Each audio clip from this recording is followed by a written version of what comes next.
Meus irmãos, a paz do Senhor. Amém. Abra sua Bíblia em Juízes, capítulo 8, versículo 4. Tem alguém feliz aí? Eu sou o pregador. Nós vamos fazer uma junção aqui de dois textos. Juízes, capítulo 8, versículo 4. E depois, Isaías 40, 29. Aleluia.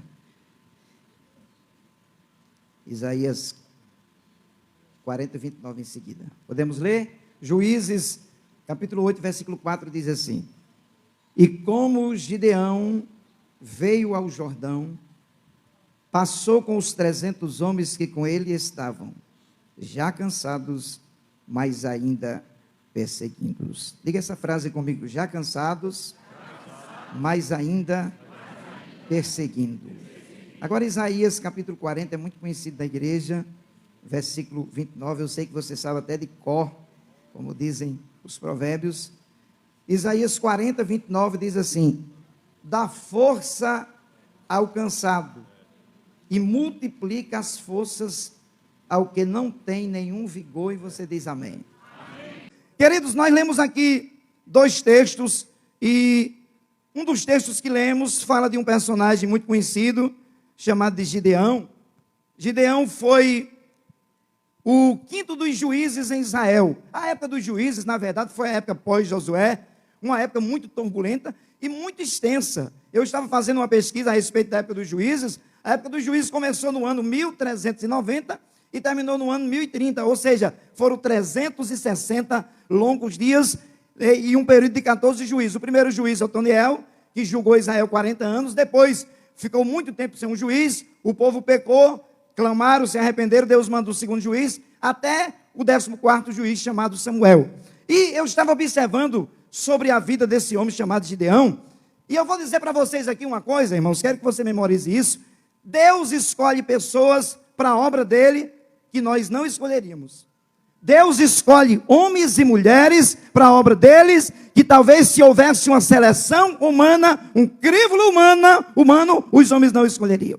Por que eu estou dizendo isso? Porque Deus escolheu um Jonas que fugiu. Se Deus tivesse dito para Isaías: Isaías, você quer pregar em Nínive? Isaías tinha dito: eis-me aqui, Senhor, pode enviar a mim. Mas quando Deus manda Jonas para Nínive, Jonas foge. Mas Deus escolheu para uma missão, e Deus não desistiu de investir em Jonas. Deus vai escolher alguns personagens bíblicos que às vezes causam até um impacto negativo na vida dos leitores. Mas Deus escolhe, trata com quem escolhe, age na vida de quem escolhe, prepara quem ele escolhe para fazer a obra e o nome dele ser glorificado. Eu sei que você conhece esse texto célebre da Bíblia, porque dele e por ele e para ele são todas as coisas. E esse homem chamado Gideão, Deus chama ele para essa missão de juiz. Ele vai julgar Israel 40 anos. Deus chama ele em um dos momentos críticos e um momento que ele está vivendo uma verdadeira crise existencial. Por que eu estou falando isso? Porque a Bíblia diz que os amalequitas, os midianitas e os moradores das montanhas do Oriente estavam vindo contra Israel e roubando tudo que eles tinham. E para Gideão tentar salvar um pouco de comida, Gideão pegava o trigo e ia malhar no lagar, um lugar inadequado, porque para malhar trigo precisava de espaço, e o lagar era um lugar apertado para se confeccionar o suco e o vinho através do trabalho que era feito no lagar. E Gideão está improvisando. Eu quero dizer para você que não se desespere quando você tiver que improvisar alguns momentos da sua vida. Deus trabalha em meio de momentos difíceis quando você precisar improvisar.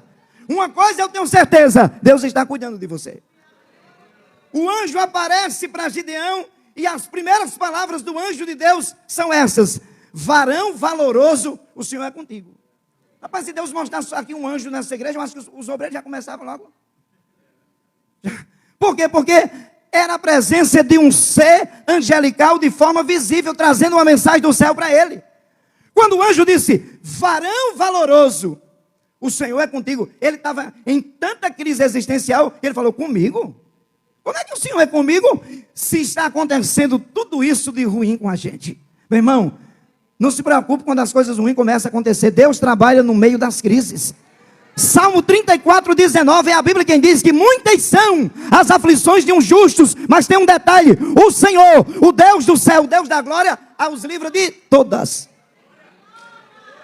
Como Deus não desiste de quem Ele chama, mesmo estando em crise, o anjo olhou para Gideão e insistiu com ele, quando ele disse: se o Senhor é comigo, por que está acontecendo tudo de ruim comigo e com a minha família e com os meus patrícios? O anjo olhou para ele, não questionou ele, falou assim: vai nessa tua força e você vai livrar Israel das mãos dos midianitas. Que força um rapaz em crise tem? Irmãos, eu sei que eu já pastorei a igreja, já presidi alguns campos, e é uma das piores coisas para um pastor, quando ele tem um pastor auxiliar que está em crise, é uma das coisas mais difíceis, porque ele tenta incentivar, ele ajeita daqui, ele ajeita dali, faz algumas coisas para ajudar, mas eu já lidei com gente em crise, e é difícil. Ainda bem que o pastor humano não tem poder para curar a crise de obreiro, mas Deus cura. Deus tem a graça do céu e a medida certa para sarar feridas emocionais. O anjo diz: vai nessa tua força. Aí Gideão toma um choque de realidade e olha para o anjo e diz assim: tudo bem, você vai ficar aqui enquanto eu vou buscar um sacrifício. O anjo espera pacientemente. Irmãos, Deus espera o homem decidir fazer aquilo que Deus quer que ele faça. Isso é muito lindo. Deus não força ninguém. Deus deixa que você decida de forma voluntária. Deus não precisa forçar ninguém a dar glória. Graças a Deus que eu aprendi. Nunca gostei de pregar e mandar o povo ficar dando glória e gritar. Cada um mostre a Deus aquilo que tem no coração. Mas se você quiser adorar, levanta a mão, dá glória para Deus, eu também não vou impedir não, porque eu sei que a sua glorificação vai romper o teto, vai romper o céu atmosférico e vai chegar lá. O anjo espera Gideão, prepara toda aquela comida, e o anjo manda ele colocar no altar. Toca com a ponta do cajado, e na nuvem do sacrifício, na fumaça do sacrifício, o anjo some, desaparece. Gideão entra em outra crise, e ele diz: ai, Senhor meu, eu vou morrer, porque eu vi o anjo do Senhor, porque o anjo sumiu na fumaça. Na mesma hora o anjo voltou, o texto diz, e disse: não, você não vai morrer não. Vai começar uma nova etapa na sua vida agora. Sabe qual é a ordem do anjo? Agora Deus dá uma tarefa pesada para Gideão. Deus vai pegar o camarada que está em crise, que está desanimado, vai investir nele, vai dar uma injeção de ânimo e vai incumbir uma tarefa para que ele cumpra. Qual foi a tarefa do anjo para Gideão? Você agora vai pegar o segundo boi do seu pai. Aquele boi bonito, eu acho que se ele fosse nordestino, ele até escovava o boi, não era, pastor Júnior? Lembra que os mais antigos davam uma ajeitada no boi, nos cavalos? Você vai pegar o boi de 7 anos, o segundo, não pega o primeiro nem o terceiro, porque Deus trabalha em cima de detalhes. Tem gente que às vezes está fazendo um trabalho para Deus que parece até pequeno e insignificante. O céu está vendo. Não se preocupe não. Não é por ser destacado o seu trabalho que tem mais prioridade diante de Deus ou tem mais honra. Vá fazendo por trás dos bastidores, porque os céus estão olhando para você. Eu vou dizer uma coisa para vocês. Pastor Júnior é meu irmão biológico, sabem, eu nunca tive problema, nem eu nem ele, nós somos 3 irmãos pastores, de trabalhar servindo ao ministério e obedecendo nossa liderança. Lá em Florianópolis nós estávamos numa reunião e o pastor presidente olhou para a gente e falou assim: eu gosto desses meninos do Nordeste, porque se a gente mandar eles pintar o salão da igreja de verde, eles pintam. Se amanhã mandar despintar o verde e pintar de amarelo, eles despintam e repintam. Eu falei assim: sabe por quê? Porque Deus nos chamou para servir.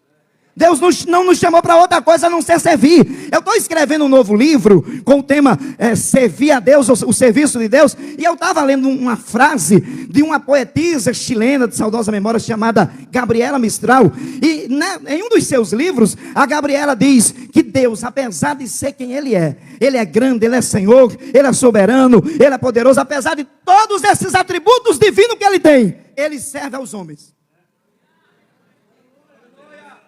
O senhor prova, pastor, quem é que dá a chuva e a chuva rega a terra e nasce o arroz, o feijão, o milho? É Ele, Ele serve a você. Pastor Jailton, esqueci de agradecer ao senhor, quando eu estive aqui da outra vez, o senhor me deu uma janta tão boa e me recebeu também. É tanta gente. Deus serve você. Eu fui no gabinete da doutora Fernanda lá em Santa Catarina, na cidade que eu moro, de Itajaí, que eu estava com uns problemas de saúde, e ela pediu um hemograma, eu fui levar um hemograma para ela. A doutora Fernanda pegou o hemograma e falou assim: Erinaldo, você trabalha em escritório? E eu realmente naquela época trabalhava. Ela falou assim: você trabalha num lugar fechado? Eu falei: sim, doutora. Ela falou assim: você está precisando tomar sol. Eu disse: por quê? Ela disse: porque o sol é o maior gestor de vitamina D. Você precisa tomar sol. E quem é que dá o sol para nós? Olha aí Deus servindo a humanidade. Se alegre, crente, porque você serve a Ele e Ele honra você servindo a você com bênçãos e bênçãos e bênçãos, igual o pastor leu no Salmo 84 aqui. Você é abençoada, irmã. Você é abençoada. Tem irmãs aqui que na hora do culto dá até aquele choque de cheiro, de tanto perfume diferenciado que elas usam. Antigamente as mulheres não podiam comprar um perfume desse, mas Deus começou a abençoar na igreja. Deus começou a prosperar. Hoje é crente de Hilux, é crente de carro importado. A gente não via isso há um tempo atrás. Os crentes descobriram que Deus prospera, começaram a orar e Deus começou a abrir porta e abençoar crente. Está cheio de crente empresário, coisa que a gente não via alguns anos atrás. Por quê? Porque descobriram que Deus abençoa a vida deles por meio da fé. Gideão pega o boi de 7 anos, o segundo boi. Tá bom, eu faço o que mais? Sabe o altar de Baal que o seu pai está meio desviado e está adorando? O altar de Painho? Sim, eu quero que você derrube o altar. Você, agora não é só para derrubar o altar não. Além de você derrubar o altar, não tem o bosque que fica em frente ao altar, aquelas árvores bonitas que seu pai cuida, e que os adoradores de Baal cuidam. Sim, eu quero que você derrube e corte aquele bosque. Irmãos, eu vou dizer uma coisa para vocês. Deus direciona. Essa é uma palavra para quem lidera. Deus lhe dá o projeto, Deus lhe dá a ideia e Deus protege você quando você está fazendo. Eu vou provar para você aqui. Gideão recebe a ordem: queimar, ou seja, cortar o bosque, levantar um altar para Deus no monte, matar o boi e oferecer em sacrifício a Deus aquele boi lá no altar. O texto diz que Gideão chama 10 homens de sua extrema confiança, porque certas tarefas na obra de Deus, Deus escolhe. Eu vou dizer uma coisa para vocês: quando se fala de salvação, Deus trata todo mundo igual. Agora, chamada e ministério e tarefa, Deus chama de forma diferenciada. Jesus tinha 12 apóstolos, mas tinha coisa em particular que era só para 3. E só quem colocava a cabeça no ombro de Jesus era João, o discípulo do amor. Particularidade. E aqui tem gente nesse nível com Deus, viu? Aqui tem gente, aqui não é que você não é insubstituível, mas é porque Deus escolheu você para alguma coisa e o vento já soprou para derrubar, para lhe arrancar. O espírito da inveja já agiu contra você, mas está aí você servindo a Jesus com alegria. Nem a Covid conseguiu vencer você. Aleluia, eu estou sentindo Jesus aqui nessa noite. Gideão pega 10 homens e diz para eles: vamos derrubar o altar de Baal à noite, porque se a gente derramar durante o dia, ou seja, derrubar durante o dia, os caras matam a gente. Deus dá a direção, seja estrategista naquilo que Deus lhe der. Seja estrategista, tá certo? Não vá fazendo de forma aleatória não.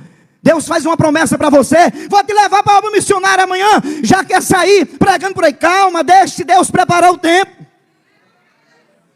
Irmãos, eu recebi tanta profecia: você vai pregar na Europa. E onde eu chegava, e Deus vai levar, e eu vou logo tirar o passaporte. Aí tirei o passaporte, Jesus me levou para a Europa, ganhei um bocado de alma, Jesus batizou com o Espírito Santo, fez uma obra linda, a promessa se cumpriu, mas na hora dele, no tempo dele, do jeito dele. Gideão pega os 10 homens. Agora tem uma coisa aqui que eu fiquei estudando esse texto e meditando. Eu já trabalhei na roça, eu já trabalhei cortando madeira, e faz barulho. Ninguém consegue cortar uma madeira, pode ser de machado ou com uma serra, vai fazer barulho na hora que você está cortando ou na hora que cai a madeira. Vocês concordam comigo? Deus mandou ele cortar um bosque, e ele foi à noite, todo mundo está dormindo no dia que ele está cortando o bosque. Deus não deixou ninguém acordar. Deixa eu explicar: quando Deus dá a direção e você faz, Deus cuida dos detalhes do projeto. Pode fazer sem medo que dá certo. Eu vou dizer uma coisa para o senhor aqui. O senhor é obreiro, é pastor, cuida de obra. Eu vou explicar uma coisa aqui, eu vou usar o senhor como exemplo. Tem 2 maneiras de nós obreiros fazermos a coisa na obra de Deus. Isso é para o obreiro, para as irmãs, para quem dirige trabalho. Quais são as 2 maneiras? Primeiro, tem a revelação que Deus dá para você. Você está orando, Deus diz: faça isso, isso. Mas dá certo demais, pastor, não dá? Dá bem certinho, nada dá errado. Tem umas lutinhas, mas dá tudo certo. Porque Deus falou, Deus lhe revelou, Deus lhe mostrou. Eu estava orando uma vez na cidade de Areis, e Deus mostrou uma visão, e Deus me disse quem era o pastor que ia me substituir, e para onde eu ia. Aí eu fui chamado para uma reunião, eu já cheguei dizendo: eu sei para onde eu vou, e sei quem vai pastorear no meu lugar. Por quê? Porque Deus me revelou, ficou fácil demais. É fácil fazer por revelação. Só para memorizar, diga comigo: é fácil fazer quando Deus revela. Agora tem o segundo método que nós obreiros usamos para fazer a obra de Deus. Irmã de ciclo de oração, dirigente de criança, quem tem cargo na igreja? Qual é o segundo método? Expiração. Deus me inspira, mas Deus não mandou fazer nem deixar de fazer. Você é impulsionado e o risco é maior, porque se der errado, você diz, foi coisa da minha cabeça. Ai, Jesus, eu fiz e se der errado. Não se preocupe não, que tanto faz ser por revelação, como por inspiração, vai dar certo, porque Deus está no negócio e Deus cuida do projeto.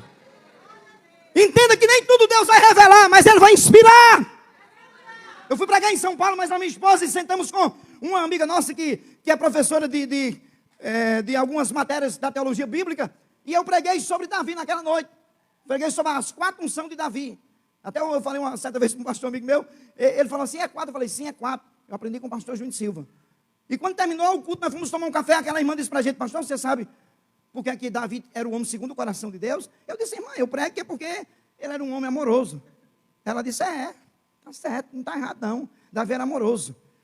Eu disse assim, o coração dele parecia com o de Deus, porque Davi se arrependia quando pecava. Ela disse, pois é, mas Deus nunca pecou. Ela foi me colocando numa situação e disse, pastor, eu vou explicar uma coisa para o senhor. Deus tinha um projeto que não mandou profeta falar para Davi, nem revelou para Davi, que era transformar a cidade de Jebus na cidade de Jerusalém, a capital do seu reino. E um dia Davi tem uma inspiração sem ter recebido revelação, sem profeta ter mandado, e ele vai lá e toma a cidade de Jebus, transforma ela na capital de Deus. E é nesse momento que Deus entendeu que o coração de Davi está conectado com o seu coração. Aquilo que Deus projetou, sem revelar para ele, ele foi lá e fez. Eu notei e disse, ela, vou guardar para mim, um dia eu vou falar em algum lugar. Gideão recebe a ordem, e agora ele vai fazer o que Deus mandou. De noite, enquanto todo mundo está dormindo, ele e os 10 homens derrubam, ou seja, cortam o bosque, derrubam o altar de Baal, pegam o boi nem berrou, viu? Porque quando Deus está cuidando do negócio, Deus cuida dos mínimos detalhes, você descansa. Irmãos, às vezes eu vejo tanta crise, tanta dificuldade, e tem crente que dorme demais, até por quê? Porque está descansando nas promessas do Deus da Bíblia. Eu conheço os amigos meus que Deus não deixa eles trabalhar, eu digo com conhecimento de causa, eles dormem até meio-dia. Para falar com eles eu nem ligo, porque depois do meio-dia eles acordam. Mas muitas vezes passam a noite orando, da meia-noite às 6 da manhã. Porque está andando na direção de Deus. Gideão cumpre tudo aquilo que Deus mandou ele cumprir. Fez nos mínimos detalhes, matou o boi, cortou o bosque, derrubou o altar de Baal. Quando é de madrugada, irmãos, eu fiquei até com vergonha quando eu li isso aqui. Por quê? Porque às vezes a gente não acorda para orar de madrugada e os adoradores de Baal acordavam. O texto diz que eles se levantaram de madrugada para adorar Baal. Se levantaram na madrugada e viram o altar de Baal derrubado. A estátua de Baal jogada no chão. E o texto diz que eles inquiriram e descobriram, porque, irmão, não tem como Deus chamar você para cumprir uma missão e você ficar escondido. Logo vai aparecer o trabalho que você faz para o reino. Continue fazendo, porque uma hora vai aparecer para a glória de Deus e para a honra do seu ministério. Descobriram que foi Gideão, filho de Joás, e já foram com tudo para cima. Mas quem tinha mandado foi Deus. Então quem ia cuidar era ele. Eu e o pastor Júnior dirigimos uma igreja. Na época eu pastoreava e ele me ajudava. Nós tínhamos que atender umas agendas de bicicleta e tínhamos que passar numa vila de cachorros que corriam atrás de nós, que queriam nos morder. E todo dia morria gente com o carro da cana que passava e os caras colocavam a cana meio atravessada. Aquela BR lá de Natal que liga a 101, que fizeram a 101, entre Areias e Goianinha. Ali era a rodovia da morte, mas Deus nunca deixou os cachorros morder a gente, nem o estalo de cana pegar no pescoço da gente. Porque Deus tinha levado nós para fazer a obra dele. Ficaram bravos com Gideão, o pai de Gideão. Olha quem é que Deus vai usar, o idólatra. Vai usar o adorador de Baal. E vai dizer assim, se Baal é Deus, ele que resolva por si mesmo, ele que defenda-se. Ninguém vai tocar no meu filho, quem tocar no meu filho vai morrer. Deus cuidou de Gideão. Deus cuidou de forma excelente. Cumpriu essa tarefa, agora Gideão ainda está em crise. Porque é a gente que Deus está usando, está dando direção, mas prefere sempre abraçar a crise. Irmãos, eu já li alguns textos da Bíblia e eu descobri alguns personagens que viveram crise existencial. Nós temos crise na vida do profeta Elias, depois que foi ameaçado por Jezabel, se deitou debaixo de um zimbro e disse, é melhor eu morrer, não vale a pena mais me ver. Nós vamos encontrar Jó em crise, amaldiçoando o dia que nasceu, mas foi uma única vez que esses homens tiveram crise. Gideão constantemente estava em crise. Mas Deus nunca desistiu de Gideão. Gideão agora recebe uma nova ordem de Deus, mas ele faz uma prova com o anjo. Ele falou assim: será que Deus está comigo mesmo? Irmão, será que a gente não tem estes pensamentos de vez em quando? Jesus lhe batizou com o Espírito Santo. Jesus cuida de você. Seu nome está escrito no céu, no livro da vida. Você está lavado no sangue de Jesus. Mas de vez em quando vem a crise emocional. Será que se a igreja for arrebatada eu vou subir? Vai subir debaixo do sangue de Jesus, porque você vai ser arrebatado pelo poder do nome de Jesus. Gideão disse para o anjo: tudo bem, se Deus estiver comigo, eu vou colocar um velo de lã em um cajado e vai dar aquela chuvarada à noite, e eu só quero que o velo de lã esteja molhado, eu quero a terra seca. O anjo disse: faz. Ele fez, eu estou adiantando, deu tudo certo. Ele deu aquela olhada e disse assim: vou fazer diferente agora. Eu quero que o velo de lã esteja agora seco e a terra esteja molhada. Aí não teve jeito, Deus colocou a mão, abençoou o trabalho naquela noite, a terra ficou toda sequinha, ou seja, toda molhada, e o velo de lã seco. Aí Gideão se animou mais uma vez. Irmãos, eu vou dizer para você que não tem crise que vá vencer você, não tem desânimo, não tem depressão, não deixe que nada disso separe você da promessa e da chamada de Deus. No momento que você estiver mais fraco, Deus vai gritar e vai dizer: você é forte, porque eu tenho graça do céu para você. Gideão parte para uma nova tarefa. Deus revestiu ele do Espírito. Juízes 6:34, ele tocou a buzina e ele viu uma multidão de 32 homens chegar diante dele. Gideão, o que é que você quer que a gente faça? Gideão ficou logo alegre. Imagina o cara ser pastor de uma igreja de 32 mil crentes. Dava para fazer congresso de manhã, de tarde e de noite, os 365 dias. Quando Gideão olha e fica poderoso: olha, agora eu tenho muita gente para eu mandar. Deus disse: Gideão, tem um segredo aí, viu? Tem gente covarde e medroso aí no meio. Gideão disse: tem não, Deus, está tudo fazendo com amor. Deus disse: faça uma prova, só faça uma perguntinha básica: quem for covarde e medroso, volta. 22 mil homens votaram. Gideão disse: meu Deus, a igreja é quase esvazia agora, mas ainda tem 10 mil, ainda dá para quebrar um galho. Deus disse: pois é, mas tem muita gente ainda, porque se vocês vencer com 10 mil, alguém vai dizer que foi vocês que venceram. Faz a prova lá no Ribeiro das Águas, fica olhando quem toma água igual o cão. E Deus estabeleceu 2 regras. Aí o texto diz que bebia água igual um cão, apenas 300 homens, 9.700. Deus disse: mande para casa, e é com esses 300 que você vai vencer a guerra. Mas mesmo assim, sendo revestido pelo Espírito, tendo direção de Deus, eu já estou caminhando para o final, outra crise tomou a conta da vida de Gideão. Deus, quando viu que Gideão estava em crise, havia um moço que cooperava no ministério de Gideão, que era auxiliar de Gideão, chamado Purá. Deus disse: Gideão, você continua em crise, eu disse que você vai vencer com os 300, faz o seguinte: pega o seu servo Purá, para derrubar o altar de Baal, era 10, agora para um negócio misterioso era só 1. Tinha que ser alguém que tinha a mesma visão, que cria, que ia pegar junto, que ia acreditar que aquilo que Deus mostrasse ia cumprir. Gideão chamou o seu moço Purá e foram para o arraial dos midianitas. Havia 135 mil midianitas prontos para acabar de uma vez com a nação de Israel. E o texto diz que eles ficariam escondidos bem quietinho, porque tem hora que não precisa você fazer, só gemer. Tem tempo que, irmão, tem tempo que você ora, jejuma, não tem nem muita força para orar, mas está lá sempre gemendo. Eu já fiz muito isso, ficar de joelho sem palavra, mas daqui a pouco você começa a sentir Deus na sua vida e tem certeza que Deus está agindo. Purá e Gideão ficaram quietinhos. Daqui a pouco, um homem no arraial dos midianitas diz para os amigos: acordei agora meio perturbado porque eu tive uma visão, eu tive uma revelação. Deus mostrou até para o camarada ímpio o que Deus ia fazer. E o que é que você viu? Eu vi um pão de cevada passando aqui pelo arraial aqui e chegando na tenda do capitão, do general do exército, e derrubando a tenda. O outro camarada, parece que tinha o dom de interpretação, disse assim: já sei, é a espada de Deus que está na mão de Gideão. Aí Gideão olhou para Purá e disse: você crê, Purá? Creio, eu também creio, vamos embora, vamos chamar os 300 e vamos para a guerra. E começou a batalha. Eu não vou contar a história dos cântaros que você já sabe. Começou a guerra. Gideão mata 120 mil homens, mas tinha 15 ainda. E eu li com vocês aqui, Juízes capítulo 8, versículo 4. Gideão veio com os 300, passou o Jordão, estão cansados, mas ainda estão perseguindo. Tem uma revelação de Deus muito forte aqui nesse texto. As crises, as lutas, as adversidades fazem a gente cansar. Eu não estou falando de desistir de Deus, cansar literalmente, tanto no sentido físico como às vezes espiritual. Tem muitos crentes que estão esgotados espiritualmente, mas a graça de Deus continua disponível para renovar. Eu fiquei feliz quando as irmãs falaram aqui no hino que Deus é um Deus que renova. Eu disse, vai fechar com a mensagem que eu vou pregar. A graça de Deus está disponível para quem está desanimado. Gideão tem 15 mil inimigos ainda para vencer, mas ele está cansado. Eu vi um psicólogo fazer uma afirmação sobre a canseira no nosso corpo. Ele disse que a nossa psique armazena um certo tipo de, uma certa fórmula, que nós só usamos ela nos momentos de fraqueza, quando nós não temos mais nenhuma alternativa. Como assim, pastor Rinaldo? Quantas vezes você já conseguiu força sem ter forças para conseguir forças? Quantas vezes você venceu batalha que parecia invencível?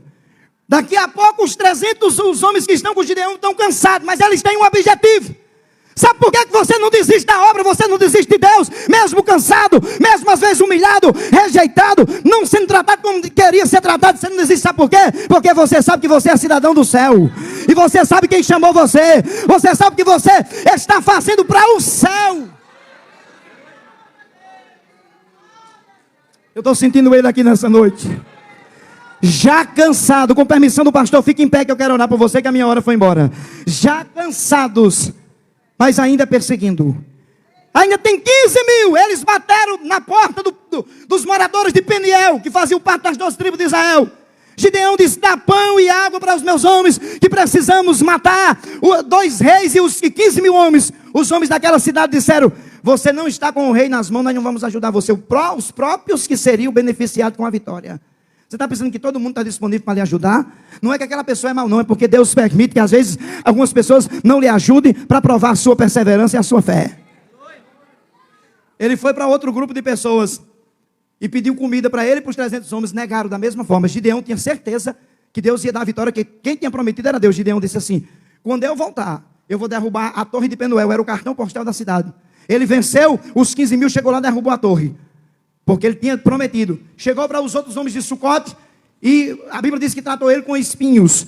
Fez aquilo que precisava ser feito. Mas o que me chama a atenção nessa mensagem é que Gideão não desistiu. Ele usou aquilo que a psicologia diz, a psique diz que tem alguma coisa que você consegue usar quando não tem forças. Ei, isso a gente sabe muito bem que é graça de Deus, que é unção de Deus, que é poder de Deus, que é presença de Deus. E para concluir a minha prédica nessa noite, Isaías foi bem enfático quando ele disse que Deus dá força para quem está cansado e renova aqueles que não têm nenhum vigor. Eu quero orar por você nessa noite. Deus vai dar força para você. Me lembrei até daquele hino de Alice Maciel. Você não pode desistir, você não está lutando só. Se não fosse a mão de Deus, o que seria de você? Já pegou, obrigado. Nem aqui você estaria. Não fique triste assim, oh não.